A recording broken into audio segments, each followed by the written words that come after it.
લોકસભાની ચૂંટણી પહેલા ધારાસભ્ય અલ્પેશ ઠાકોરની આગેવાનીમાં એકતા યાત્રાનું આયોજન કરવામાં આવ્યું છે। એકતા યાત્રાનો આજે બીજો દિવસ છે। બીજા દિવસે એકતા યાત્રા પાલનપુરના પારપડા ગામથી શરૂ થશે। આ દરમિયાન વિવિધ સંગઠનો દ્વારા એકતા યાત્રાનું સ્વાગત કરાશે।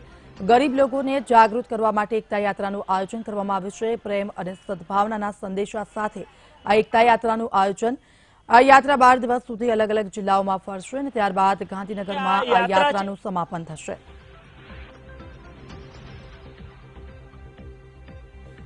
તો અલ્પેશ ઠાકોર એકતા યાત્રાનું જે આયોજન ગઈકાલે અંબાજીના દર્શન કરીને ત્યારબાદ અનેક ગામોમાં એકતા યાત્રા ફરશે। ત્યારે આજે આ એકતા યાત્રાનો બીજો દિવસ છે। પાલનપુરના તમામ ગામડાઓમાં એકતા યાત્રા ફરશે। ત્યાં આ એકતા યાત્રાનું સ્વાગત કરવામાં આવશે।